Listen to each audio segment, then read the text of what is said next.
कुछ जनरल बातें हैं, अगर हमने उन बातों को तूल ना दिया तो इंशाल्लाह आज हमारा ये चैप्टर कंप्लीट हो जाएगा।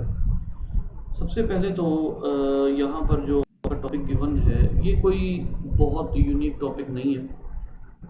ये वही सारी बातें हैं जो हम सिलेक्शन के हवाले से अभी तक पढ़ते आए हैं। कौन सी वाली? ये वही बातें हैं जिनमें मैंने आपको सिलेक्शन का पैटर्न बताया कि सिलेक्शन काम कैसे करती है, सिलेक्शन का झुकाव किस तरफ हो जाता है। सिलेक्शन के झुकाव में दो तरफा कंट्रीब्यूशन होता है, एक नेचुरल जो फिनोमिना है उनका, दूसरा ऑर्गेनिज्म के जेनेटिक मटेरियल में इम्प्रूवमेंट का। अब ऑर्गेनिज्म ना तो शऊरी तौर पर अपने जेनेटिक मटेरियल में इम्प्रूवमेंट लाता है, ना ही इन्वायरमेंट सारी ज़िंदगी के लिए कांस्टेंट रहता है। इसका मतलब ये है कि एक तरफ तो फैक्टर हो गया नेचुरल सिलेक्शन की वो फोर्सेस, वो फिनोमिना कि जो जिनके चेंज होने का चांस है। दूसरी तरफ जो ऑर्गेनिज्म है उसके अंदर अगर कोई म्यूटेशन आई है या कोई चेंज आया है तो जो नेचुरल सिलेक्शन है वो बेसिकली उसको एक्सेप्ट या रिजेक्ट कर देंगे। ठीक है, अब उसमें यहाँ पर कुछ एग्जांपल्स उन्होंने दी हुई हैं, जैसे सम टाइम कैमिलियन है जिसको हम गिरगिट कहते हैं, ऑक्टोपस है। इस तरह के जो ऑर्गेनिजम्स हैं इनमें अगर आप देखते हैं तो इनमें एक फीचर है कलर चेंज करने का। ऑक्टोपस में भी ये ऑप्शन मौजूद होती है, तो अपने इन्वायरमेंट के अकॉर्डिंगली कलर चेंज कर सकता है। अब जब वो ऑक्टोपस अपना इन्वायरमेंट के अकॉर्डिंगली कलर चेंज करता है तो वो अपने इन्वायरमेंट में अगर उसके सामने कोई प्रेडेटर आता है और वो अपना कलर चेंज कर लेता है तो अपने इन्वायरमेंट के हिसाब से वो शायद बेस्ट फिटेस्ट शुमार होगा। क्यों? क्योंकि वो अपने प्रेडेटर से बच सकता है इस स्ट्रेटजी के ज़रिए। बिल्कुल ऐसे ही अगर एक कैमिलियन अपने इन्वायरमेंट में कलर चेंज करता है, ऑक्टोपस को इसका एक और फ़ायदा है, वही फ़ायदा कैमिलियन को भी है। ये दोनों ऑर्गेनिज्म ना सिर्फ अपने प्रेडेटर से बच सकते हैं बल्कि अपने प्रे की नज़रों में आने से भी बच सकते हैं और एक सक्सेसफुल प्रेडेटर काउंट हो सकते हैं। तो इसका मतलब ये हुआ कि ये जितने भी कैरेक्टर्स हैं इनमें से कोई एक चेंज अगर इनमें आता है कैरेक्टर्स में बाय चांस, तो उसकी सिलेक्शन भी बाय चांस होती है। अगर वो इन्वायरमेंट में फिट हो रहा है then it will be okay and it would be surviving, it would be counted as successful. दूसरी तरफ आ जाइए, स्नेक्स हैं। अब रेप्टाइल्स में बहुत ज़्यादा रेप्टाइल्स ऐसे हैं कि जिनकी जॉ बोन नहीं है। जो जॉ की बोन होती है जो मैमल्स में आमतौर पर होती है, जॉ आखिर में जाके एक जगह से इंटरलॉक हुआ होता है, बस वो उतना ही मूव कर सकता है जितना ये जॉइंट उसको इजाज़त देता है। जॉ का जॉइंट यहाँ पर मौजूद होता है और इतना ही जॉ हमारा ड्रॉप हो सकता है जितना हमारा ये जॉइंट इजाज़त देता है। ठीक है, या उसमें जितनी मूवमेंट अलाउड होती है। रेप्टाइल्स में आमतौर पे कोई भी रेप्टाइल ऐसा नहीं है जिसकी ये जॉ बोन है। इवन एम्फीबियंस में भी ऐसे नहीं है जिनकी ये जॉ बोन है। अब इसका फ़ायदा क्या होता है? इसका फ़ायदा ये होता है कि सम टाइम अपने बकल कैविटी या ओरल कैविटी से ज़्यादा बड़ा प्रे एक बल्क में खाने के लिए ये बड़ा जो है वो फ़ायदेमंद होता है। फॉर एग्जांपल एक प्रे एक स्नेक खाता है, अब वो उसकी बकल कैविटी साइज से बड़ा है लेकिन वो उसको जब निगलता है, जब उसको स्वॉलो करता है, then that organism barely fulfil the needs of the snake. For example snake एक माउस खाता है। अब अगर आप वैसे स्नेक को देखते हैं तो उसका जितना छोटा सा बकल कैविटी होती है, जितना छोटा माउथ होता है उसका, वो आम तौर पे एक मोटे सारे माउस को नहीं निगल सकता अनटिल अनलेस उसकी ये जॉ बोन ना हो। जब तक ये जॉ बोन नहीं होगी वो स्नेक इजीली अपना माउथ ओपन करेगा और उसको जो है वो ख़त्म कर सकेगा, उसको निगल सकेगा। बिल्कुल यही केस अगर आप थोड़ा सा पीछे जाएं तो यही केस आप ऑब्जर्व करेंगे डायनासोर्स में भी। डायनासोर्स का भी वो जो साइज था वो उनको इंतहाई ह्यूज प्रे जो है उनको एंगल्फ करने में हेल्प आउट करता था। क्रोकोडाइल को देख लीजिए, उसका एक सैंडविच मेकर की तरह मुंह खुलता है। सैंडविच मेकर होता है इतना बड़ा सारा, उसकी तरह उसका मुंह ओपन होता है और वो इंतहाई बड़ा प्रे जो है वो उसको एक ही बाइट में उसको आधा कर सकता है। रेप्टाइल्स, या इसको आप और अंदाज से कर लीजिए, जो वेल्स के करीब हमारे मैमल्स हैं, वेल्स के करीब जो मैमल्स हैं जिनमें हिप्पोपोटामस आ जाता है, उसका भी यही हिसाब है। उसको आप देखें तो उसकी भी बोन यहाँ पर नहीं होती, वो भी एक बहुत बड़े साइज का माउथ खोल सकता है। तो ये ऑर्गेनिज्म अपने अपने इस अडेप्टेशन के लिहाज से बेस्ट फिट हैं अपने इन्वायरमेंट में। सिर्फ एक ये जॉ ओपनिंग के हवाले से जो आप बात करते हैं, इससे जॉ फोर्स भी बढ़ जाती है, इससे आप एक बड़ा प्रे जो है एक बल्क में फूड खाने की सलाहियत रखते हैं। ठीक है, वेल है।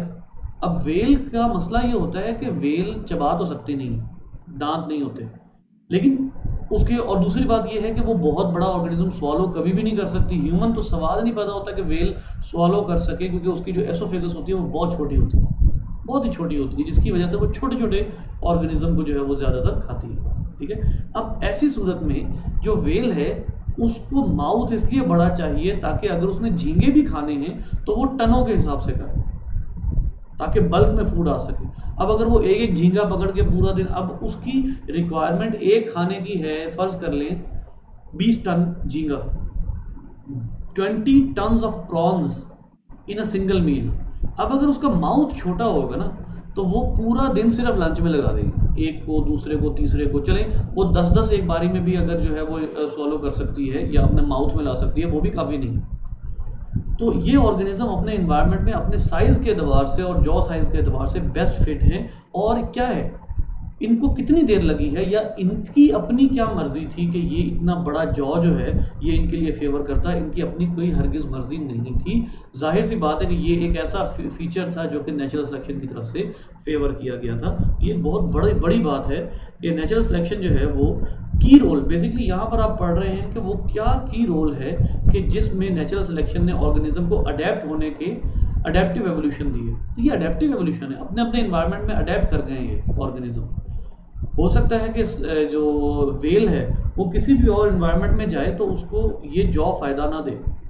ठीक है, इसी तरह अब यहाँ पर जो है वो अगर आप वेल्स के हिसाब से देखते हैं तो वेल्स की जो सिलेक्शन है वो डायरेक्शनल सिलेक्शन काउंट होती है। ठीक है, अब अगर उसके हिसाब से आप बाकी मैमल्स का, जैसे सील है या जैसे दूसरे छोटे छोटे मैमल्स हैं, समुद्री सी लायन होता है, सील है, इसी तरीके से एक और ऑर्गेनिज्म होता है जो बहुत ही ज़्यादा, वो जो हर्बीवोर होता है।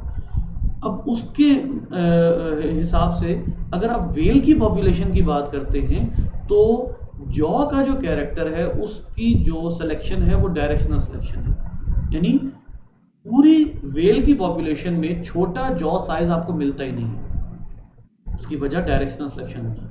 अगर आपको दोनों साइज मिलते होते वैरायटी ऑफ फूड के हिसाब से तो वो कौन सी होती, वो डिसरप्टिव होती।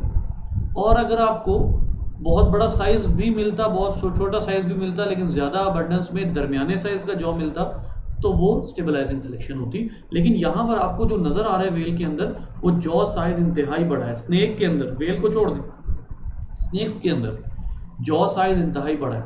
और आप देख लीजिए जितना बड़ा स्नेक है उसका उतना ही बड़ा जॉ साइज है और वो उतना ही बड़ा ऑर्गेनिज्म, चाहे वो कई घंटे लगाए, 6 घंटे। अब एनाकोंडा जो है वो हिरन निगल सकता है, लेकिन उसको निगलने में तकरीबन 4 घंटे लगते हैं, 4-4.5 घंटे लगते हैं। उसके बाद वो 3 महीने सुकून से पड़ा रहता है, वो शिकार नहीं करता। इसको बल्क ईटिंग कहते हैं। अगर आपको एफएससी याद हो तो आप लोगों ने वो पढ़ा हुआ है, फिल्टर फीडर्स पढ़ा हुआ है, इसी तरीके से और जो स्क्रैपिंग जो करते हैं वो पढ़ा हुआ है।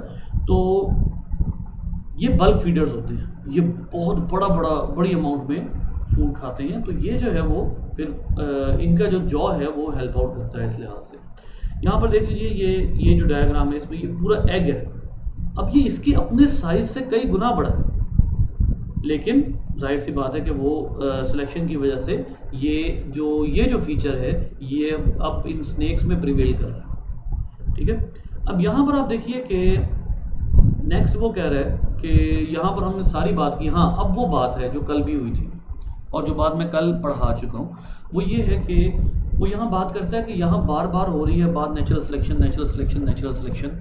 तो बाकी दोनों फोर्सेस का क्या, जेनेटिक ड्रिफ्ट का क्या। तो कल मैंने आप लोगों को बताया था कि हाँ, ये दोनों फोर्सेस जेनेटिक एलीलिक फ्रीक्वेंसी ज़रूर चेंज करेंगी, लेकिन ये दोनों फोर्सेस ऐसी हैं कि जो रेयर हैं।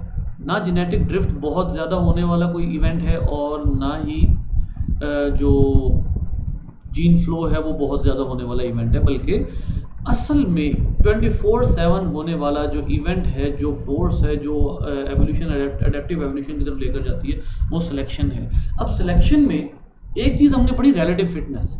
अब ये रिलेटिव फिटनेस ही है जो बहुत से ऑर्गेनिज्म का जॉ साइज बड़ा कर रही है। अब उसमें ऑर्गेनिज्म की पावर तो मैटर नहीं करती, जो मैंने आपको शुरू में ये जो टॉपिक अभी तक चल रहा है ना, ये रिलेटिव फिटनेस का चल रहा है। स्टेबलाइजिंग सिलेक्शन, वो जो सिलेक्शन की टाइप्स थी, डायरेक्शन ऑफ सिलेक्शन के हवाले से या फेवर ऑफ फीचर के हवाले से, वो जो टाइप्स हमने पढ़ी थी ना, वो सारी टाइप्स जो हैं वो भी रिलेटिव फिटनेस की टाइप्स हैं।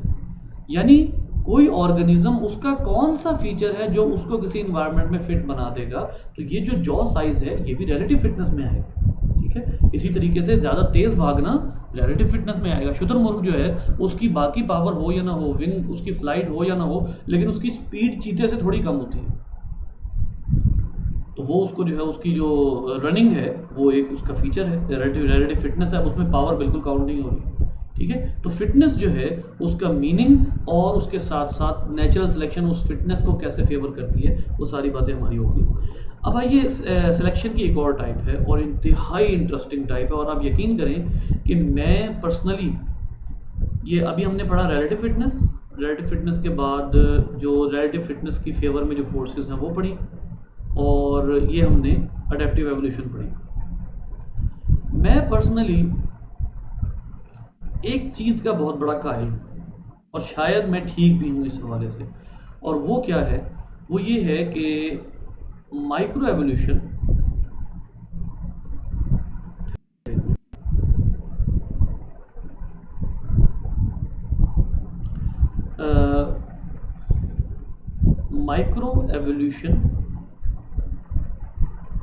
turned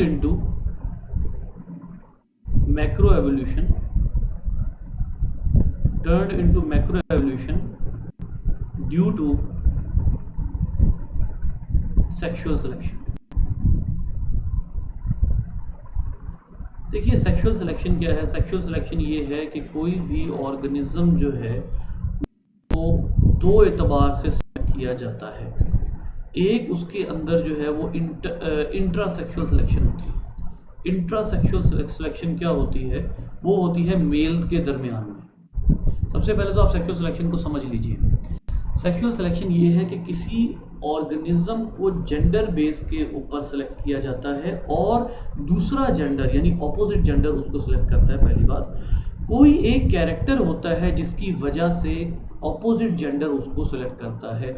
अब यहाँ पर नेसेसरली ऑपोजिट जेंडर तो नहीं होता, जैसे अभी आपने जो है वो सेक्सुअल सिलेक्शन में देखा कि सेक्सुअल सिलेक्शन में नेसेसरली ऑपोजिट जेंडर होना ज़रूरी नहीं है, लेकिन यहाँ पर दो तरह की जो है वो सिलेक्शन है। एक है इंट्रासेक्सुअल सिलेक्शन। ये क्या है? इंट्रासेक्सुअल का मतलब ये है कि सेम सेक्सेस में, सेम जेंडर में जो है वो सिलेक्शन होती है। अब ये सेम सेक्सेस में सिलेक्शन किस एतबार से होती है? सेम सेक्सेस में सिलेक्शन होती है आमतौर पे, इसको आप कह सकते हैं कि पावर के हिसाब से। फॉर एग्जांपल, आपने हेड ऑफ द क्लैन, जो क्लैन है उसका हेड सेलेक्ट करना है आपको। अब उसमें जो आम तौर पर मेल्स के दरमियान में लड़ाई होती है, फाइट बिटवीन मेल्स, ये जो लड़ाई होती है ये आम तौर पर कौन सी लड़ाई होती है? इसको आप कह सकते हैं कि ये एक ऐसी लड़ाई है जो इंट्रासेक्सुअल है, जिसमें कोई भी मेल जो है वो अपने उस क्लैन के ऊपर डोमिनेट करना चाह रहा है, अपने एक पर्टिकुलर ग्रुप के ऊपर वो जो है वो डोमिनेट करना चाह रहा है, उसका सरदार बनना चाह रहा है, जिसका फ़ायदा उसको ये होगा कि उसको फीमेल्स तक एक्सेस होगी। तो वो मेल्स आपस में जो है वो लड़ाई करते हैं, इसको आप इंट्रासेक्सुअल सिलेक्शन कहते हैं। ऐसी सिलेक्शन जो है वो बहुत ज़्यादा प्रिवेल करती है, ख़ास तौर पे मैमल्स में। ठीक है, for example, a single male में patrol a group of female and prevent other males from mating with them. अब जो तो उनमें से सबसे ज़्यादा जो है वो पावरफुल होगा, वो अब बाकियों को उन तक एक्सेस नहीं करने देगा। ठीक है, अब जैसे इसमें जो है वो बहुत ज़्यादा एप्स में, चिंपैंजीज में, गोरिल्लास में, लायंस में ये बहुत ज़्यादा काउंट होता है। बाज़ वक़्त ऐसा होता है कि ये चीज़, इस चीज़ को करने की ज़रूरत ही नहीं पड़ती। उसकी ज़रूरत क्यों नहीं पड़ती? क्योंकि बहुत से ऐसे ऑर्गेनिजम्स हैं जिनमें इवन फीमेल ही सिंगल मेट तक रहती है, वो दूसरे जो मेल है उसको कब किसी भी सूरत अपने करीब नहीं आने देती। फॉर एग्जांपल, एलिफेंट्स में, बर्ड्स में बहुत ज़्यादा ये है कि वो एक सिंगल कपल होता है, और अगर दूसरा मर भी जाता है तो सेकंड कपल जो है वो सिलेक्ट नहीं किया जाता। ठीक है। तो वो एक और चीज़ है, वो एक उनका अलग पैटर्न है। लेकिन इंटरसेक्सुअल पैटर्न जो है वो यही है जो मैंने अभी आपको बताया है कि ऑर्गेनिज्म में सेम जेंडर के अंदर किसी भी बात पे, खास तौर पे मेल्स के अंदर, फीमेल्स में इस बात की लड़ाई नहीं होती। फीमेल्स जो है उनमें सेम जेंडर में आमतौर पर लड़ाई नहीं होती। हाँ, फीमेल्स किस टाइम पर दरमियान में आती हैं, फीमेल्स तब दरमियान में आती हैं जब उन्होंने मेल को सिलेक्ट करना हो। जब फीमेल ने मेल को सिलेक्ट करना होगा तब वो दरमियान में आती हैं, जैसे जिसको आप कहते हैं इंटरसेक्सुअल सिलेक्शन। इंटरसेक्सुअल सिलेक्शन, और ये आप बहुत अच्छे तरीके से बड़ी डिटेल में पढ़ चुके हुए हैं। मैं यहाँ पर बहुत ज़्यादा डिटेल में इसको नहीं करूँगा, लेकिन मैंने कई चीज़ें जो है इसमें ऑलरेडी पढ़ी हुई हैं, क्योंकि मेरी इसमें जो है वो एक प्रेजेंटेशन थी रिगार्डिंग सेक्सुअल रिप्रोडक्शन। ये मेरा बीएस का सेमेस्टर था, 6th सेमेस्टर था गालबन, जिसमें मैंने प्रेजेंटेशन दी थी। बहुत से ऐसे ऑर्गेनिज्म होते हैं जो किसी एक फीचर के ऊपर फीमेल उनको सिलेक्ट करती है, और उसमें सबसे ज़्यादा जो चीज़ जो है वो काउंट होती है वो है गुडनेस ऑफ जेनेटिक मटेरियल। यानी जो जेनेटिक मटेरियल है वो कितना अच्छा है। फीमेल आम तौर पर जो अच्छा, इसमें वो एनिमल सोचे या ना सोचे, वो उस एनिमल को जेनेटिक मटेरियल का कुछ नहीं पता। लेकिन ये बात डार्विन और सेक्सुअल सिलेक्शन पढ़ने वाले साइंटिस्ट की तरफ से बहुत ज़्यादा ये हाइपोथेसिस जो है वो क्रिएट किया गया, जिसको बाद में एक्सेप्ट भी किया गया कि आमतौर पर जो फीमेल्स हैं वो किसी भी मेल्स को उसकी उस फिटनेस की वजह से सिलेक्ट करती हैं जिसके बारे में वो उम्मीद कर रही होती हैं कि ये कैरेक्टर हमारे बच्चों में भी आएगा और हमारे बच्चे भी फिट होंगे। तो ये जो है वो फीमेल्स के अंदर जो जेनेटिक मटेरियल बेस्ड जो है वो आता है, सिलेक्शन आती है, वो इंशाल्लाह अभी हम देखते हैं कि यहाँ पर जो है वो इसको ये जो आपके सामने है ना, ये देखिए, in many cases the females choice depend on the showiness of the males appearance और बिहेवियर। शोइनेस, अब ये शोइनेस जो है ये बर्ड्स में बहुत ज़्यादा है, कि इसको आप यूँ कह लीजिए कि इसमें मेल का शोखा होना बहुत ज़रूरी है बर्ड्स में, इस लिहाज से कि जो मेल है उसके अंदर कोई ऐसा कैरेक्टर होना चाहिए जो बाकी सबसे इतना डिस्टिंग्विश्ड हो कि हाँ, वो जो मेल है वो अल्टीमेटली सबसे नुमाया नज़र आए। ख़ास तौर पर ये किस में नज़र आता है, ये मोरों में बहुत ज़्यादा नज़र आता है। कोई एक मोरनी जो है, ये मैंने कुछ अर्सा पहले एग्जांपल दी थी। फिर ये चीज़ एक और बर्ड की मैं आपको एग्जांपल देता हूँ। वो बर्ड है बेटा, उसको कहते हैं वीवर बर्ड। वीवर बर्ड कहते हैं, या उसको हम उर्दू में कहते हैं बिया। मुझे नहीं पता बाकी जो लैंग्वेजेस हैं उनमें क्या कहते हैं, लेकिन ये एक जानवर है जिसको अब वीवर कहते हैं। अब वीवर जो होता है ये क्या होता है, ये सिलाई करने वाला है। ये वो ऑर्गेनिज्म है जो अपने घोंसले की बाकायदा सिलाई करता है, तिनका तिनका इकट्ठा करके सिलाई करता है, और जब ये सिलाई करता है तो उसके बाद इसका जो घोंसला होता है वो इंजीनियरिंग का नमूना होता है। अब जो वीवर बर्ड होता है, ये ऑर्गेनिज्म जब अपना घोंसला बना लेता है तो फीमेल्स मेल्स के घोंसले को, मेल्स के नेस्ट को चेक करती हैं। जिस फीमेल को जिस मेल का घोंसला पसंद आ जाता है वो जाके उसके घोंसले में खुद बैठ जाती है, और जो रह जाता है वो अपना घोंसला तोड़कर दोबारा बनाता है। ये मैं अपने पास से बात नहीं कर रहा, ये मैं बात कर रहा हूँ बुक की पढ़ी हुई, ठीक है। ये देखिए, ये ऑर्गेनिज्म है, और आप ये ज़रा देखिए पिक्चर। ये मेरा ख्याल है इसकी जो मोहतरमा है वो अंदर बैठी हुई है, ठीक है। ये देखिए, ये मेल बर्ड है, किस कदर खूबसूरत, क्या प्यारी चीज़ है। अब बहुत से ऐसे मेल बर्ड्स हैं कि जिनके अंदर कलरेशन बहुत ज़्यादा काउंट होती है। बहुत से ऐसे मेल बर्ड्स हैं जिनके अंदर कलरेशन काउंट नहीं होती। हालांकि अगर आप इसको देखें तो इसका कलर भी काफ़ी है, लेकिन वो जो मोहतरमा है उसके नखरे जो हैं वो बहुत ज़्यादा हैं, और वो बाकायदा उसका जो इंजीनियरिंग है उसको बाकायदा जो है वो देख रही हैं कि वो इंजीनियरिंग जो है वो किस पाए की करता है, और उसका घोंसला उसके बच्चों के लिए ठीक है या नहीं। This is the main point. ये वो असल पॉइंट है जिसके पीछे आप कहते हैं कि सेक्सुअल सिलेक्शन बहुत ज़्यादा काउंट करती है। और आप यकीन करें कि जितनी अहमियत नेचुरल सिलेक्शन की है ना, मैं पर्सनली उतनी ही ज़्यादा, मेरा कोई रिसर्च पेपर नहीं, कुछ नहीं है, लेकिन मैंने जितना एवोल्यूशन को पढ़ा है ना, जितनी नेचुरल सिलेक्शन की अहमियत है ना, उतनी ही ज़्यादा सेक्सुअल सिलेक्शन की भी अहमियत है। ये जो आज कैरेक्टर हमें परिंदों में नज़र आते हैं, ये फीमेल्स की सिलेक्शन का नतीजा है। ये फीमेल्स के सिलेक्शन का नतीजा है। ठीक है, तो इसका मतलब ये है कि जो नेचुरल सिलेक्शन है वो भी काउंट करती है, कोई शक नहीं है। एक मेल है, उसके अंदर कोई भड़कीला कलर है, लेकिन वो भड़कीला कलर अगर अगली नस्ल में आ रहा है तो उसके पीछे नेचुरल सिलेक्शन से ज़्यादा सेक्सुअल सिलेक्शन काउंट करती है। इसमें आप अगर बहुत से ऑर्गेनिजम्स को देखें तो वो अपने भड़कीले कलर की वजह से प्रेडेटर की नज़र में आ जाते हैं। और क्या होता है, अब वो जो है, अभी मैंने आपको बिया का वो जो परिंदा दिखाया है, वीवर बर्ड मैंने आपको दिखाया, ये इसका कलर ऐसा है जो आपको it is just like a yellow colour. और येलो कलर जो है वो तो बहुत ही शार्प होता है, वो तो बहुत दूर से दिख सकता है, तो बड़ी आराम से प्रेडेटर इस तक पहुंच सकता है। लेकिन अगली नस्ल में आपको यही कलर नज़र आता है। क्यों? ये कलर फीमेल अपने अगले बच्चों, आने वाले बच्चों में जो है ये कलर सेलेक्ट करना चाह रही होती है। सेक्सुअल सिलेक्शन जो है वो बहुत ही बड़ी फोर्स है, और मैं ये बात मानने को तैयार नहीं हूँ कि ये किसी भी लिहाज से नेचुरल सिलेक्शन से कम है। क्योंकि नेचर, आप देखिए कि नेचुरल सिलेक्शन एक लिहाज से उसको डिनाई कर रही है। क्यों? वो प्रेडेटर की नज़र में आ जाता है कलर, वो प्रेडेटर की नज़र में कलर आ रहा है, और अगर ये फीमेल की वजह से अगली नस्ल में ना जाए तो ये तो मेल बर्ड जो है, ये सवाल ही नहीं पैदा होता कि ये कलर अगली नस्ल में जाएगा, क्योंकि ये तो इंतहाई, इस फीचर को आप कहते हैं हैंडीकैप फीचर।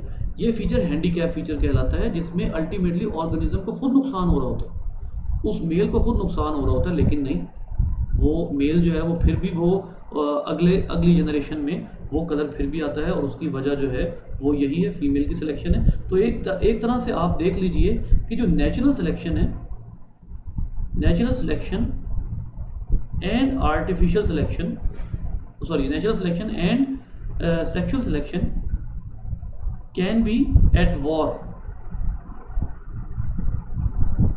ऐसा हो सकता है कि एक टाइम ऐसा है जिसमें ये दोनों एक दूसरे के अगेंस्ट आ जाएं, but just because of mate selection वो कैरेक्टर आगे चला जाए, चाहे नेचुरल सिलेक्शन उसको फेवर ना भी कर रहा हो, फिर भी वो कैरेक्टर आगे चला जाए।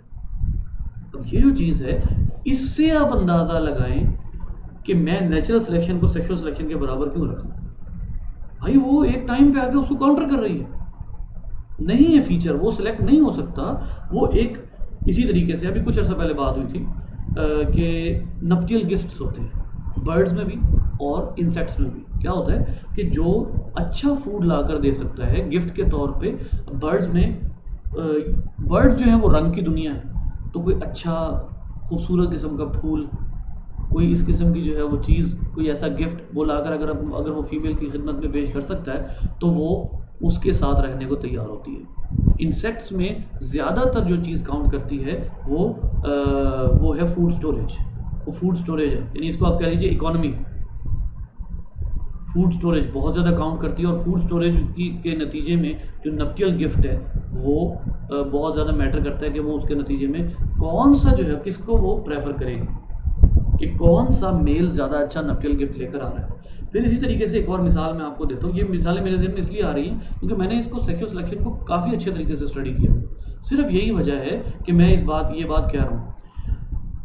बहुत से मेल्स ऐसे होते हैं जो कि इंतहाई बल्की होते हैं, लेकिन जो फीमेल होती है वो ड्यूरिंग मेटिंग बाकायदा लिटरली उनका सर खा जाती है। मतलब बातें करने के हिसाब से सर नहीं खा जाती, वो लिटरली उनका सर खा जाती है। और आप लोगों ने सबने ये पढ़ा हुआ है एनिमल बिहेवियर में। और वो क्यों खा जाती है जी, इसका जवाब है किसी के पास?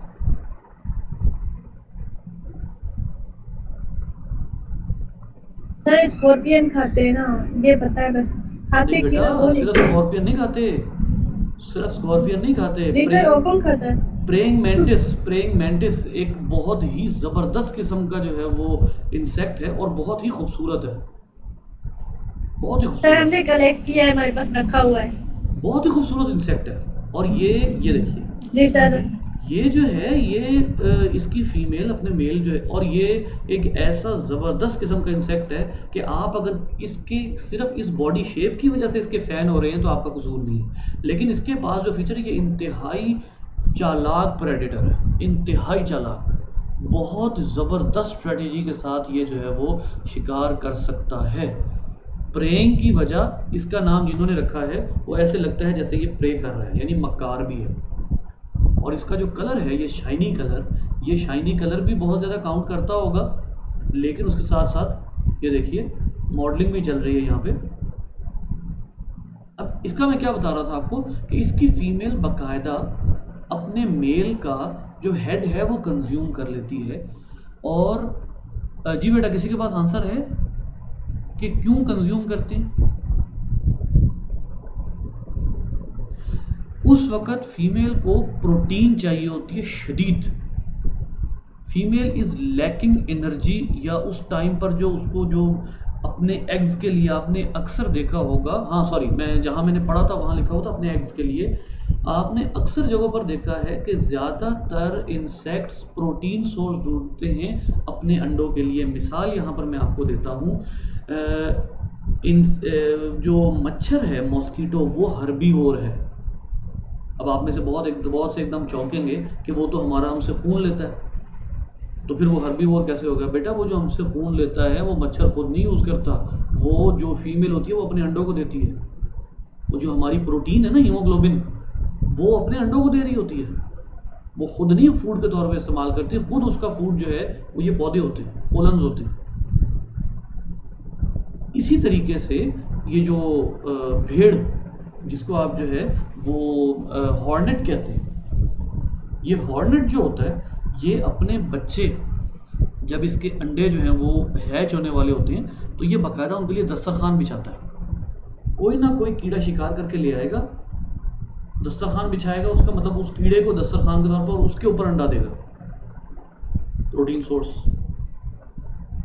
बिल्कुल। सर ये कौन सा? सर ये कौन सा? हॉर्नेट। सर ये, हाँ, हॉर्नेट वास्प, ये ऑलमोस्ट एक ही फैमिली है। देखिए ये जो हॉर्नेट है, कोई इसको तो देख के खौफ आता है। तो ये जो ऑर्गेनिज्म है इनका ज़्यादातर जो वो प्रोटीन सोर्स है, ठीक है। तो लेकिन अब वो जो मैं बात कर रहा था, प्रेइंग मैंटिस की फीमेल जो है वो अगर किसी ऐसे प्रेइंग मैंटिस को सिलेक्ट करती है जो अच्छा शिकारी हो और ज़रा हैवी जो है उसकी प्रोटीन कंटेंट ज़्यादा हो, तो वो उसको इसीलिए सिलेक्ट करेगी कि उसको at the time of mating protein content मिलेगा जो उसके अंडों के लिए फौरी तौर पर मुफीद हो। अंदाज़ा कीजिए कि कितनी ज़्यादा। अब इसमें मैं अब आपको एक मिसाल देता हूँ।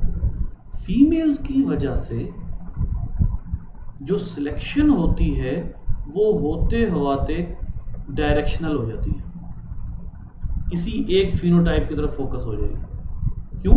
फीमेल उसको सिलेक्ट कर रही है। अब नेचर सिलेक्ट करती है नहीं करती, आपको लगेगा कि सिलेक्ट किया हुआ है नेचर ने, वो जो डायरेक्शनल सिलेक्शन है वो फीमेल्स की वजह से।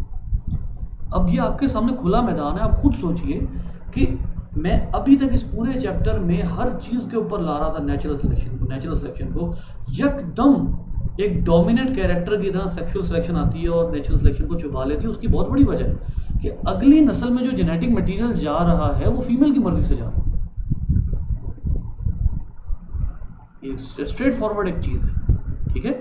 और मैंने कुछ अर्सा पहले भी इस बात का जिक्र किया था कि जो ह्यूमन फीमेल्स में या ह्यूमन में ज़्यादातर तो जो है वो पेरेंट्स जो हैं वो उनका होता है कि वो जो है वो इन्वॉल्व होते हैं, लेकिन ये जो फीचर है जिसमें डिफरेंट किस्म के कैरेक्टर्स को सिलेक्ट करना फीमेल्स की तरफ से, तो बिल्कुल है, वो नेचुरल है।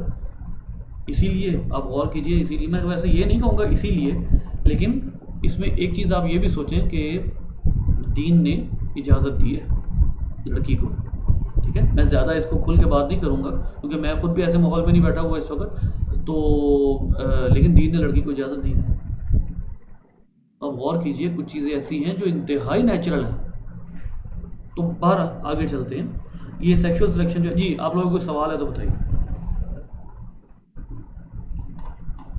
सर ये जो बारहसिंगा है जी सर इनमें भी तो ये सेम डायरेक्शनल सिलेक्शन है सर, वो भी तो फीमेल उनको चूज करते हैं जो उन्हें फूड, शेल्टर और प्रोटेक्शन प्रोवाइड करता है।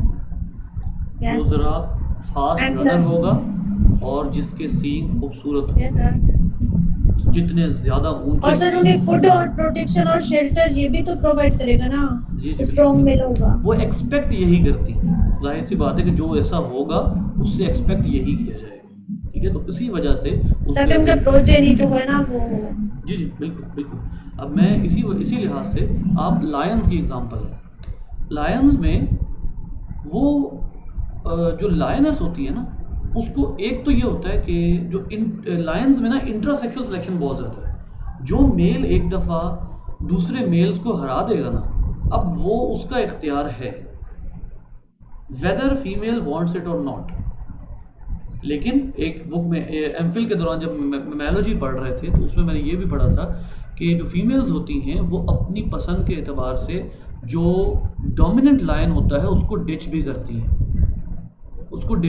हैं, उसकी वजह क्या है, उनकी जो अपनी पसंद होती है उसमें अयाल बहुत ज़्यादा मैटर कर रहे होते हैं, और उसके अलावा उसकी जो पावर है वो बहुत ज़्यादा मैटर कर रहे होते हैं। इसी वजह से जो सबसे डोमिनेंट होता है उसको जो है वो नहीं करती, उसको उससे इंकारी कोई नहीं होती। क्यों? क्योंकि वो सबसे ज़्यादा पावरफुल है, और उनको ये गर्ज नहीं होती कि वो शिकार कैसा लेके आ रहा है, क्योंकि शेर जैसा हड हराम जानवर कोई नहीं है, क्योंकि वो कभी शिकार नहीं लेकर आएगा, शिकार हमेशा फीमेल लेकर आएगी। लेकिन कुछ और फीचर्स होते हैं जिसकी वजह से वो मेल लायन को सेलेक्ट करती है। जस्ट लाइक दैट बफेलोज में वुल्फ एक ऐसा सोशल सिस्टम बनाता है जो अगर हम अपनी इस क्लास में डिस्कस करें ना, तो that social system literally deserves to be discussed, that social system literally deserve our time. क्योंकि जो होता है ना उसका सोशल सिस्टम और जो उसकी सेक्सुअल सिलेक्शंस होती हैं, बहुत से ऐसे होते हैं, बहुत से ऐसे जानवर हैं कि जिनमें बाकायदा जिसको हम वो कहते हैं गैरत, वो मौजूद होती है। वो कभी भी अपने क्लैन के अंदर की फीमेल्स के साथ मेट नहीं करते।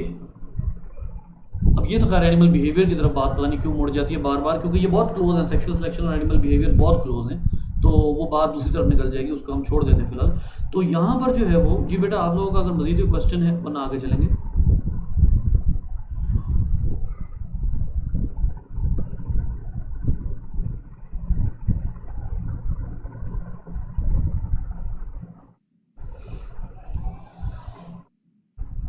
नो क्वेश्चन, चलिए फिर आगे चलते हैं। आगे जो है वो इन्होंने एक और चीज़ आपको जो है वो बताई हुई है, वो क्या है, बैलेंसिंग सिलेक्शन। अब ये एक बहुत बड़ा फैक्टर है, इसमें काफ़ी ज़्यादा चीज़ें जो हैं वो आ जाती हैं। बैलेंसिंग सिलेक्शन जो है वो आप यूँ कह लीजिए कि इसको आप कहते हैं यहाँ पर फिटेस्ट फीचर भी ज़रूरी नहीं है, और यहाँ पर सेक्सुअल सिलेक्शन भी ज़रूरी नहीं है। यहाँ पर कुछ और अंदाज से सिलेक्शन को बताया हुआ है, ठीक है। वो कौन सा है? एक आपको बताया हुआ है frequency dependent selection. Frequency dependent selection क्या है ये मैं आपको भी बताता हूँ। और दूसरी सिलेक्शन बताई हुई है जिसको यहाँ नाम दिया गया है हेट्रोजाइगोट एडवांटेज। ये भी जो है वो एक चीज़ है जिसको हम ह्यूमन में डिस्कस करेंगे, लेकिन सबसे पहले बैलेंसिंग सिलेक्शन की बात करते हैं। ये क्या कहता है? ये कहता है कि सिलेक्शन इटसेल्फ में preserve variation at some loci, thus maintaining two or more phenotype forms in a population। किसी एक environment में दो phenotypes को फेवर करना। आमतौर पर हम क्या देखते हैं कि जो phenotype ज़्यादातर प्रिवेल कर रही होती है हम उसको डोमिनेंट कहते हैं, और उस हवाले से हमारा जो है वो ये एक ख्याल होता है कि वो जो डोमिनेंट जीन है वो नेचुरल सिलेक्शन की तरफ से फेवर हुआ है, हमारा आमतौर पर यह ख्याल होता है। लेकिन सम टाइम सिलेक्शन इस तरह काम करती है कि वो एक के बजाय दो फिनोटाइप्स को पॉपुलेशन में इकट्ठे लेकर चल रही होती है। एक सीजन में एक फिनोटाइप, दूसरे सीजन में दूसरी फिनोटाइप। अब ये कहलाती है फ्रीक्वेंसी डिपेंडेंट, ये मैं अभी आपको थोड़ी देर में बताता हूँ। तो सम टाइम जो सिलेक्शन होती है वो इस तरह काम करती है कि वो दो फिनोटाइप्स को इकट्ठे लेकर चल रही होती है, तीसरी फिनोटाइप उस पॉपुलेशन में एग्जिस्ट नहीं कर रही। आप लोगों में से बहुत सौ के जहनों में आया होगा कि अगर वो दो फिनोटाइप्स को लेकर चल रही है तो ये तो वही वाली सिलेक्शन नहीं होगी डिसरप्टिव, नहीं। डिसरप्टिव सिलेक्शन में एक पॉपुलेशन में दो से ज़्यादा फिनोटाइप्स होते हैं। बात को समझिए, यहाँ पर बैलेंसिंग सिलेक्शन और डिसरप्टिव सिलेक्शन में फ़र्क देखिए। आपके पास ये ग्राफ है, इस ग्राफ में आपके पास यहाँ पर जो है वो 5 फिनोटाइप्स हैं, 1 2 3 4 5। जो आपकी सिलेक्शन है जो वो पहली को सिलेक्ट करती है, दूसरी को सिलेक्ट नहीं करती, तीसरी को नहीं, चौथी को नहीं, पांचवी को सिलेक्ट कर लेती है। ये है disruptive, this is disruptive one. लेकिन जब आप आते हैं बैलेंसिंग में, तो बैलेंसिंग में जो फिनोटाइप है वो ओनली 2 फिनोटाइप्स है। यहाँ पर आप देखिए टोटल फिनोटाइप्स ये एग्जिस्ट कर रही हैं, लेकिन इधर क्या है, ओनली 2 फिनोटाइप्स एग्जिस्ट कर रही हैं, और उन दोनों को बैलेंस में लेकर चला जाता है। ऐसी सिलेक्शन को आप क्या कहते हैं, ऐसी सिलेक्शन को आप बैलेंसिंग सिलेक्शन कहते हैं। इसकी बहुत ही मज़े की मिसाल है और आप इंजॉय करेंगे। एक फ़िश एग्जिस्ट करती है, कुछ समंदरों में एक फ़िश एग्जिस्ट करती है, जिनमें से जैसे फॉर एग्जांपल यहाँ पर उन्होंने बताया हुआ है यहाँ पर जी, consider the scale eating fish of lake Tanganyika in Africa, Tanganyika. These fish attack other fish from behind, darting to remove a few scales from the flank of their prey. अब ये फिश जो है ये attack करती है, scale eating fish है ये जो है वो, बल्कि मैं बाकायदा जो है वो इसका नाम यहाँ से कॉपी करके जो है वो आपको दिखा देता हूँ। ये फिश जो है यहाँ पे हम डिस्कस कर लेते हैं।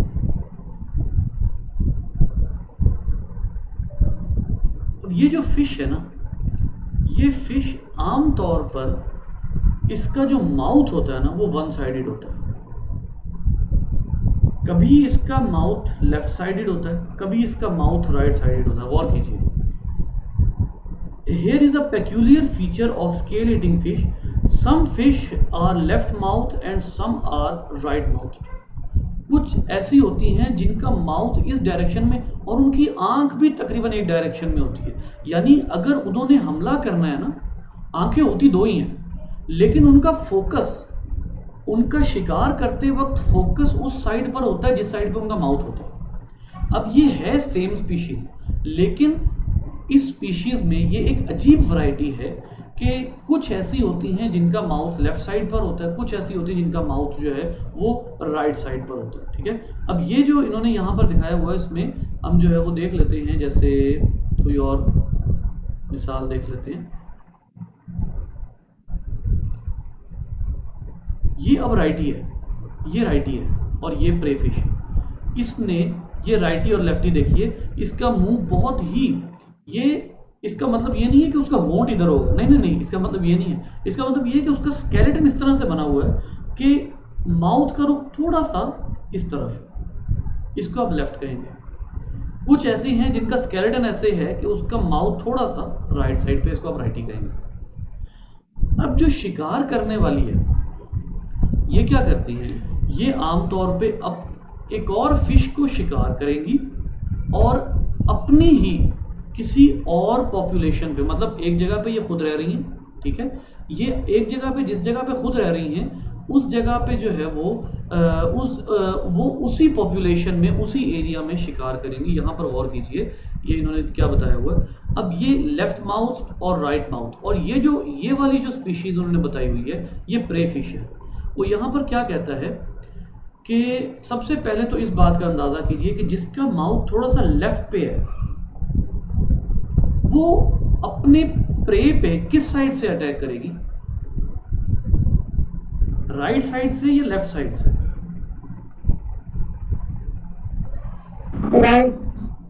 राइट से। भाई हल्का सा माउथ इधर मुड़ा हुआ, ये प्रे फिश जा रही है। अब ऐसा तो नहीं होगा कि वो इधर से अटैक करे, इधर से अटैक करेगी तो उसका माउथ इस तरफ है, इधर तो प्रे नहीं है, प्रे तो इधर है, लिहाजा वो इधर से अटैक करेगी और यहाँ से उसको जो है वो थोड़ा सा गोश्त काट के निकल जाएगी। और जो राइट माउथ होगी वो हमेशा लेफ्ट से अटैक करेगी और उसका गोश्त काटते हुए आगे निकल जाएगी। और के लिए वो क्या कहता है, prey species guard against attack from whatever phenotype of scale eating is most common. अब सबसे इंपॉर्टेंट बात यहाँ पर आ रही है कि जिस फिश का ये शिकार करते हैं ना, उस फिश को कुछ तजर्बात से, कुछ इवेंट्स से ये पता लग जाता है कि जो पॉपुलेशन हम पे शिकार कर रही है ना, वो लेफ्ट माउथ्ड है या राइट माउथ्ड है। क्यों? सारे देख रहे होते हैं कि जिस फिश ने शिकार किया है, अगर वो लेफ्ट से आई है तो वो राइट माउथ्ड है, और अगर वो राइट से आई है तो वो लेफ्ट माउथ्ड है।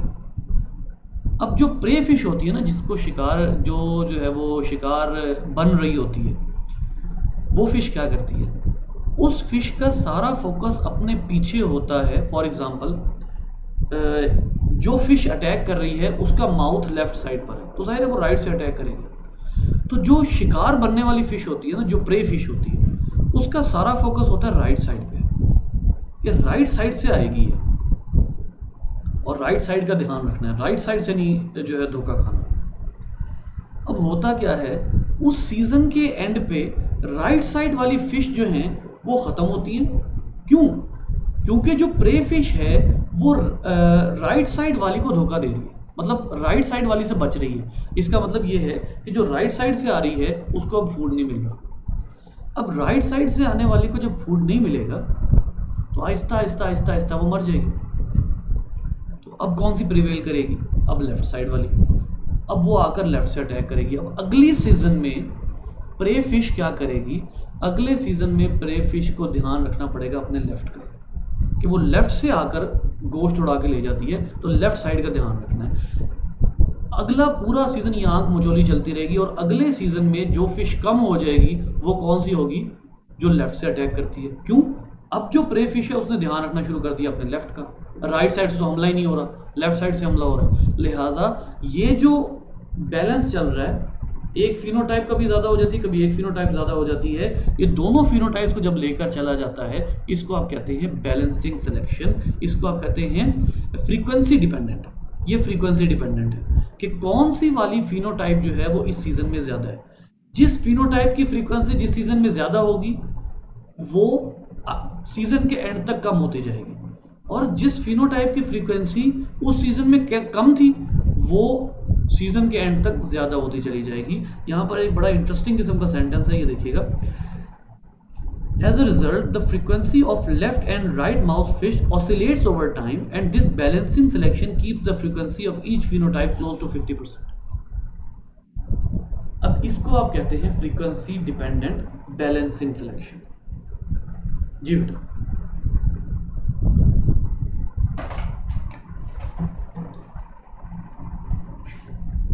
Any question?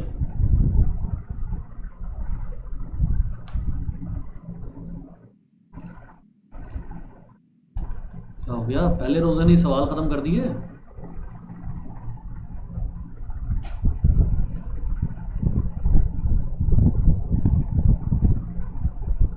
अच्छा जी, चलें फिर हम आगे चलते हैं। दूसरा होता है heterozygote advantage.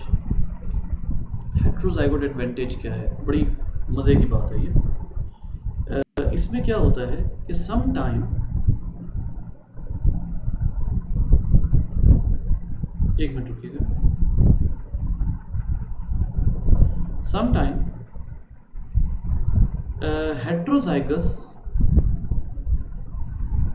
heterozygous dominant genotype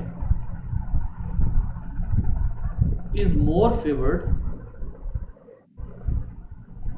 favored than both homozygotes.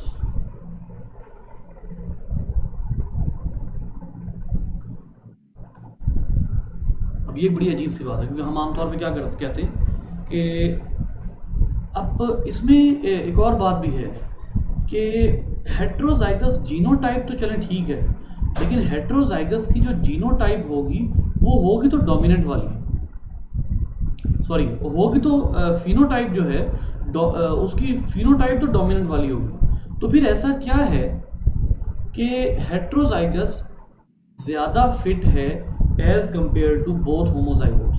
फर्ज कर देते हैं हम होमोजाइगस रिसेसिव को तो बिल्कुल ही निकाल देते हैं ना, वो तो फिट ही नहीं। जैसे फॉर एग्जांपल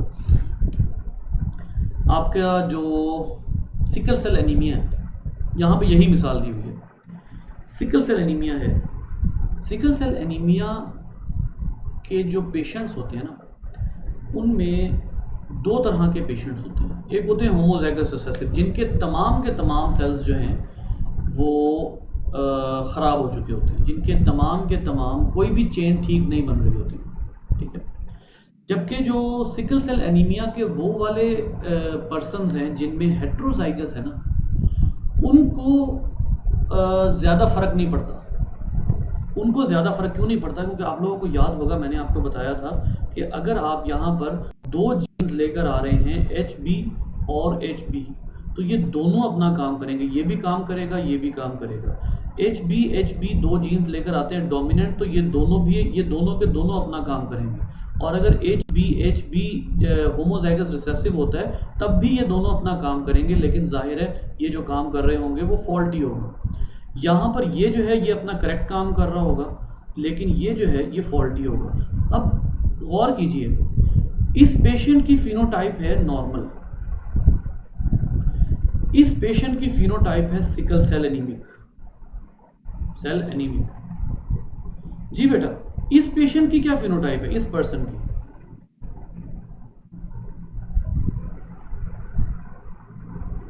जी, जो हेट्रोजाइगोट है इसकी फिनोटाइप क्या है?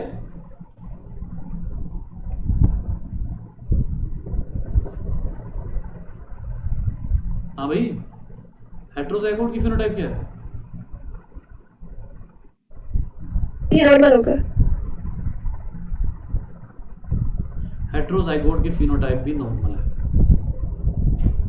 यानी दोनों डोमिनेंट जीन वाला जो HB है वो भी नॉर्मल प्रोटीन बना रहा है। जिसमें एक डोमिनेंट जीन है, एक रिसेसिव है, वो चाहे थोड़ा सा फॉल्टी काम कर रहा है, लेकिन बाकी काम करेक्ट कर रहा है, नॉर्मल फिनोटाइप है। जिसमें दोनों जीन रिसेसिव हैं वो फॉल्टी है, वो सिकल सेल एनीमिक है और वो सर्वाइव करना उसका मुश्किल हो जाएगा। गौर कीजिए कि जो हेट्रोजाइगोट्स है ना, उनमें जो एक फीचर हमें नज़र आता है वो क्या है, जो इनमें आप यूँ कह लीजिए कि 75% सेल्स आर नॉर्मल,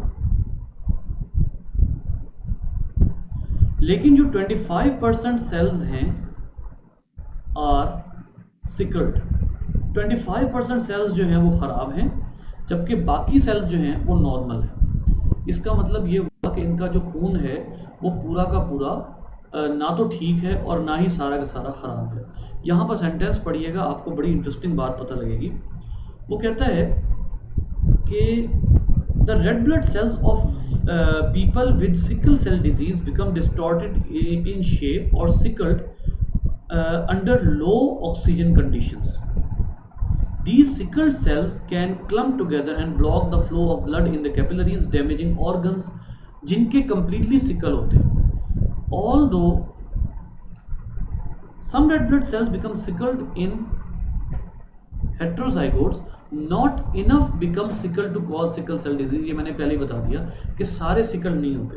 अब जो असल बात है वो क्या है कि जो दिखने में आता है वो ये है कि जो जिनके थोड़े सेल सिकल्ड होते हैं, सारे सेल सिकल्ड नहीं होते, उन पेशेंट्स में एक चीज़ बड़ी अजीब दिखने में आई है कि वो पेशेंट्स मलेरिया से बड़े अच्छे रेजिस्टेंट हैं।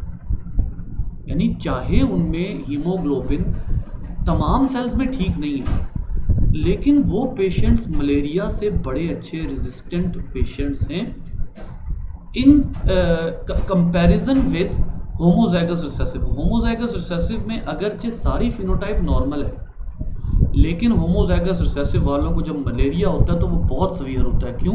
क्योंकि उनके ब्लड सेल्स सारे ठीक हैं, जब मलेरिया एंटर होता है ब्लड सेल में तो वो तबाही फेर देता है।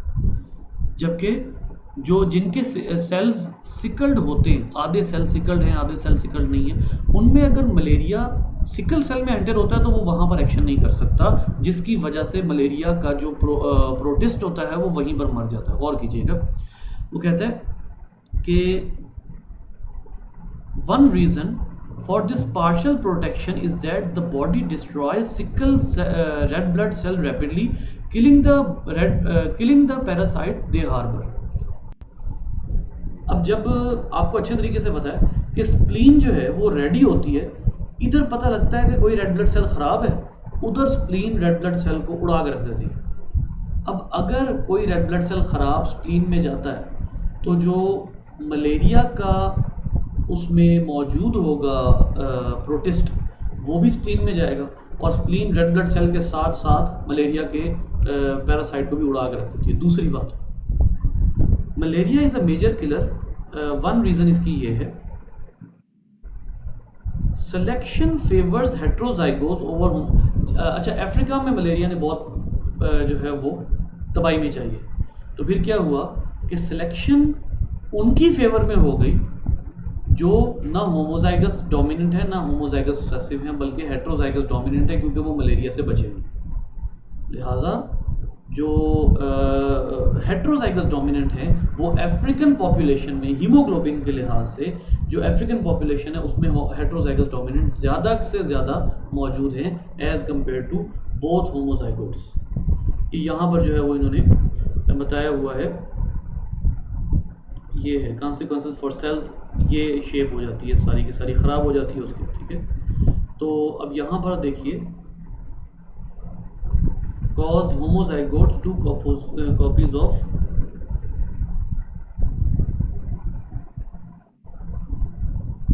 ये इन्होंने उसके बारे में, मलेरिया के बारे में थोड़ी सी इंफॉर्मेशन दी हुई है, किस तरह से वर्ल्ड में फैला और क्या जो है इसके वो ज़्यादातर फैलने वाले। ये देखिए अफ्रीका और वहाँ से ये सॉरी ये जो है ये आपका है, ये अफ्रीका है, उसके बाद ये सब कॉन्टिनेंटल रीजन जो है एशियन रीजन उसमें भी फैला। तो यहाँ पर आप गौर कर सकते हैं कि यहाँ पर अगर मलेरिया बहुत ज़्यादा फैल जाता है तो जो हेट्रोजाइगोट एडवांटेज है वो उन लोगों को होगा जिनके पास होमोजाइगस डोमिनेंट के बजाय जो जीनोटाइप है वो हेट्रोजाइगस डोमिनेंट है। ले जी, इसका अब जवाब मुझे आप लोग देंगे। ओए, ये कहाँ चला गया?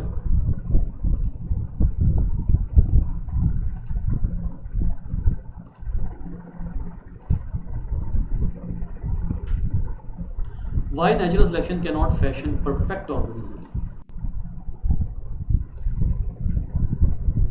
पहले तो अगर आप लोगों का पिछले टॉपिक से जो अभी हमने टॉपिक पढ़ा इसमें से कोई सवाल है तो बताइए, उसके बाद बाकी बात डिस्कस करेंगे।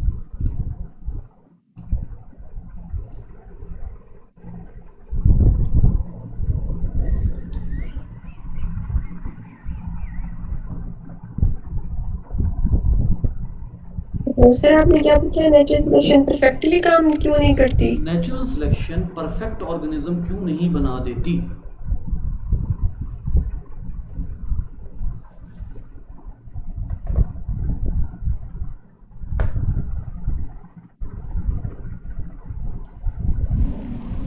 सर क्योंकि एवोल्यूशन में सिर्फ नेचुरल सिलेक्शन का रोल नहीं है। अगर सिर्फ और सिर्फ नेचुरल सिलेक्शन के हाथ में होता तो शायद परफेक्ट ऑर्गेनिज्म बनने के चांसेस होते। बहुत फैक्टर्स है, जैसे कि हमने जेनेटिक ड्रिफ्ट पढ़ा, जीन फ्लो पढ़ा, डिजास्टर्स आ जाते हैं। इसके अलावा आपने भी सेक्सुअल सिलेक्शन पढ़ाया जिसमें ये हैंडीकैप थ्योरी भी आ जाती है। तो इस वजह से शायद नेचुरल सिलेक्शन परफेक्ट ऑर्गेनिजम्स नहीं बना सकती। आपके आंसर को मैं ठीक तो कहूँगा, बट वही बात है कि आपका जो जाहिर सी बात है कि क्योंकि आप एक गैस लगा रही हैं, लिहाजा इसके बाद के पीछे अगर किसी और के पास है आंसर तो मुझे बताए, वरना मैं इसी बात को, ये एनी की बात को ही लेकर आगे चलूँगा। लेकिन अगर आप में से किसी के पास आंसर है तो ज़रूर बताएं। सर नेचुरल सिलेक्शन का भी कोई एक रूल फिक्स नहीं है ना, ये खुद भी तो चेंज होती रहती है एनवायरनमेंट के लिहाज। हाँ जी, बिल्कुल बिल्कुल सही बात है जी। और कोई? देखिए, नेचुरल सिलेक्शन हो या कोई भी चीज़, सबसे पहली बात यह है कि नेचुरल सिलेक्शन ने जब भी वर्किंग करनी है ना, उसने उन्हीं चीज़ों पे काम करना है जो एंसेस्टर्स से आ रही हैं। अब उनमें कोई जीन परफेक्शन है या नहीं है, या यूं कह लीजिए कि उसने पहले से मिले हुए काम के ऊपर ही काम करना है, उसने अपनी तरफ से कोई नई चीज़ नहीं लेकर आनी है। पहले से मिले हुए काम में ही थोड़ी सी मॉडिफिकेशन हो जाएगी तो उसको सिलेक्ट कर लें, ठीक है। जिसकी वजह से क्या होता है कि क्योंकि आप एंटायरली न्यू चीज़ नहीं लेकर आते बल्कि पिछली चीज़ों को ही थोड़ा सा मॉडिफाई कर देते हैं, लिहाजा ये सब कुछ आपका एंसेस्टर डिपेंडेंट होता है। तो इसलिए क्योंकि आपके वो जो एंसेस्टर्स हैं उनमें आप कहते हैं कि हमारे आज के एनवायरनमेंट के लिहाज से वो परफेक्ट नहीं थे, तो हम भी शायद आने वाले एनवायरनमेंट के हिसाब से परफेक्ट ना हो। यहीं से कंटिन्यू होता सुमेरा का आंसर। वो आंसर क्या है कि नेचुरल सिलेक्शन चेंज होती रहती है। अब आप लोकलाइज्ड एरिया में तो नेचुरल सिलेक्शन के एतबार से आप ऑर्गेनिज्म को सिलेक्ट कर लेते हैं, लेकिन जैसे ही कंडीशन चेंज होती है वो ऑर्गेनिज्म मर जाता है। अब क्या होगा? अब ये होगा कि कोई और उस इन्वायरमेंट में फिट हो जाएगा, वो अपने वक्त का बादशाह काउंट होगा। तो इस लिहाज से जब आप देखते हैं तो नेचुरल सिलेक्शन कभी परफेक्ट ऑर्गेनिज्म नहीं बना सकती, ठीक है। यहाँ पर कुछ फीचर लिखे हुए हैं, इनको मैं एक एक कैन जी ये देखिए, selection can act only on existing variation. जो एग्जिस्टिंग वेरिएशन है जो एंसेस्टर से आ गई हैं उन्हीं के ऊपर काम हो सकता है और किसी नई अपनी तरफ से कोई चीज़ नहीं डालती। फिर evolution is limited by historical constants, ancestors, legacy of descendant with modification from ancestral form, जो मैंने अभी आपको कहा। Adaptations are often compromises. हाँ, अब कंप्रोमाइजेस है, अडेप्टेशंस कंप्रोमाइजेस होती हैं। क्या है कि जैसे यहाँ पर लिखा हुआ है, a seal spends part of its time on rocks. It could probably walk better if it had legs instead of flippers, but then it would not swim. यानी एक ऑर्गेनिज्म है वो एट ए टाइम रहना चाह रहा है पानी में, बेस्ट जो है वो अपने एडेप्टेशंस के साथ, और एट ए टाइम वो रहना चाह रहा है खुश्की पे। नहीं भाई, ऐसे तो नहीं होगा। या वो बेहतरीन ऑर्गेनिज्म होगा खुश्की का, या वो बेहतरीन ऑर्गेनिज्म होगा पानी का। सी लायन है, सी लायन जो है वो पानी में बेहतरीन स्विमिंग कर लेती है, लेकिन जब बात आती है when it comes to terrestrial environment तो वो बहुत ही स्लो है, ह्यूमन से भी ज़्यादा स्लो है।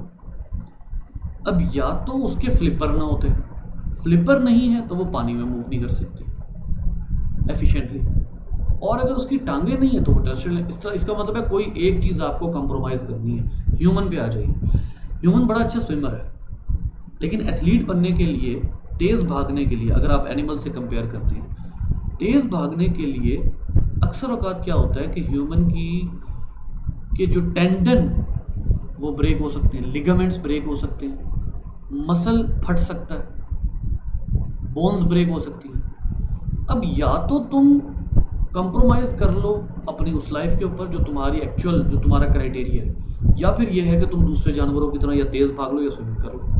कोई एक कंप्रोमाइज़ करना पड़ता है। तो evolution always compromise on one thing while improving the other. एक को इम्प्रूव करते करते दूसरे को कंप्रोमाइज करना पड़ता है, एंड दैट वुड मीन कि अल्टीमेटली आप जो परफेक्शन है वो नहीं ला सकेंगे किसी हर कैरेक्टर में। Organism face many such trade offs. Trade off का क्या मतलब है कि कुछ दो कुछ लो, एक कैरेक्टर को अच्छा कर लो, दूसरा कैरेक्टर कंप्रोमाइज़ कर लो, ठीक है। तो ये कुछ दो कुछ लोगों के रूल पे एक्ट करती है। आखिरी फीचर पढ़ते हैं जी बेटा हम, chance, natural selection and the environment interact. अब ये वो चीज़ है जो आखिरी बात सुमेरा ने की कि नेचुरल सिलेक्शन चांस है, जेनेटिक ड्रिफ्ट चांस है, जीन फ्लो चांस है। तो लिहाजा जो चीज़ चांस है वो उस टाइम के ऊपर चांस को अगर फुलफिल कर रही है तो ठीक है, वरना फिर वो जैसा इन्वायरमेंट सेलेक्ट होगा, इन्वायरमेंट चेंज होगा, और अगर इन्वायरमेंट चेंज होने से जो प्रीवियस इन्वायरमेंट का परफेक्ट ऑर्गेनिज्म था वो फिट नहीं हो सक रहा, तो इसका मतलब है आप परफेक्शन की तरफ कभी भी नहीं जा सकते। This is why natural selection is not perfect, not making perfect organism. जी बेटा।